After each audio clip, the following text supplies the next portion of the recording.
बेटा, ये जो हमारी पोम है, अ कंसिडरेबल स्पेक, बहुत थोड़ा सा ही थोड़ा थोड़ा करके करेंगे ताकि क्लियर हो जाए। और अगर मैं ऐसा बोल रही हूं तो उसका मतलब ये है कि this poem is very important, keeping in view the board exams.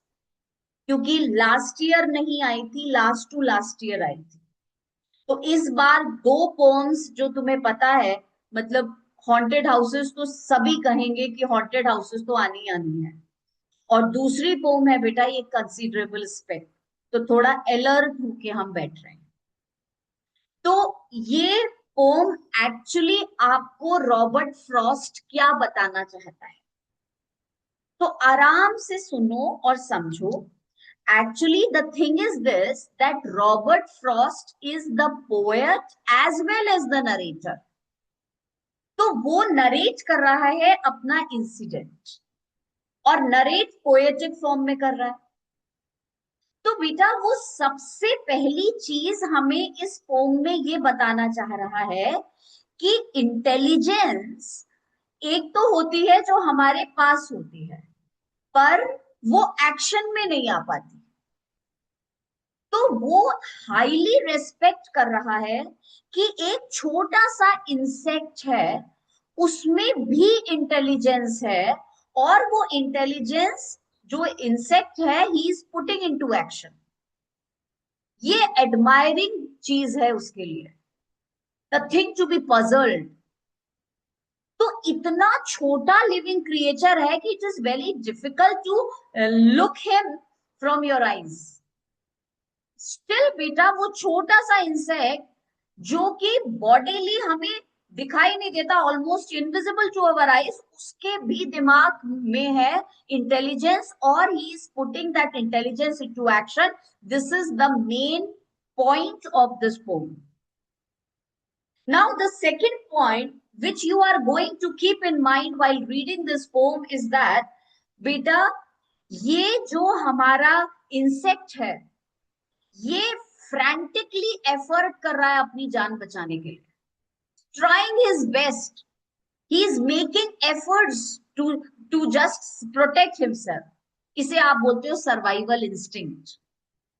तो जो पोएट है ये चीजें एडमायर कर रहा है वो, कि देखो इंटेलिजेंस लगा रहा है, और हर कोशिश कर रहा है बेटा, फ्रैंटिकली ट्राई कर रहा है अपनी जान बचाने की।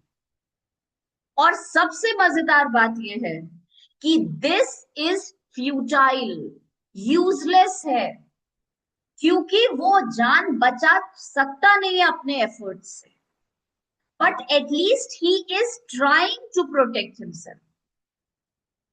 तो बेटा इसमें जब हम पढ़ेंगे तो हम इसमें तीन चीजें पढ़ रहे हैं, इंटेलिजेंस इन एक्शन, फिर बेटा हम पढ़ रहे हैं the frantic efforts of the insect to protect his life. पर ये सारे के सारे एफर्ट्स बेटा फ्यूटाइल हैं, यूजलेस। तो फिर वो इंसेक्ट कैसे बचता है? जो पोएट है बेटा, वो पोएट इसके इस जैसे बोलना चाहिए ना, डेस्परेट एक्शंस को बहुत ध्यान से फॉलो करता है। और बेटा he the poet respects this life because he is using his brain to protect his life। तो आप मेन चीज याद रखोगे कि जो पोएट है he has respect for the life, respect for the efforts that this insect is making। और इतना प्यारी लाइन बाद में वो बोलेगा, उसको तुम ध्यान रखना। इसका मैम मैसेज क्या है, what is the message of the pome, क्यों पढ़े मैम हम ये? तो बेटा वो भी बड़ी अच्छी तरीके से सुन लो। तीन चीजें बताऊंगी इसमें मैं, keep this thing in mind, okay? So very first thing is, we human beings should have this kind of attitude. This is the lesson. This is not about the creature. This is the lesson for the human beings, that we have to try our level best. और हमारे जो trying level best है बेटा, वो भगवान के सामने, God के सामने, सुप्रीम पावर के सामने फ्यूटाइल है। जैसे पोएट के सामने वो छोटा सा इंसेक्ट कोशिश कर रहा है भाग भाग के मैं अपनी जान बचा लूं, कहाँ बचा सकता है क्या, 1 मिनट में उसको ऐसे करेगा तो वो बच जाएगा। सिमिलरली इस सुप्रीम कॉन्शियसनेस, इस सुप्रीम पावर के सामने human efforts are futile. But if we are putting our efforts, if we are valuing our life, if we want to protect our life, then the supreme power looks at us and supreme power has respect for it. तो बेटा जैसे इस राइपोएट को उस insect की life के लिए respect आ गया कि अपनी जान बचाने की कोशिश कर रहा है using his intelligence, this is so good. और बेटा इसी तरीके से we get best in life because we are trying, we are putting intelligence into action. The third thing is, जो तीसरी बात मुझे बतानी है इस पोम में वो ये है बेटा, the superiority complex of the human beings. So the human beings have this kind of attitude. Oh, we are the most intelligent creature on the universe, beta, on the globe. ये myth है। आप ये देखिए वो छोटा सा almost invisible to the eyes वो छोटा सा इंसेक्ट भी बेटा उसमें इतनी इंटेलिजेंस है कि मुझे अपनी जान कैसे बचानी है। सरकाजम ये है कि हम एनवायरमेंट को खत्म करते जा रहे हैं और हमें नहीं पता, जैसे कि भाई उनका एनवायरमेंट खत्म होना is actually we are taking our life to a dead and.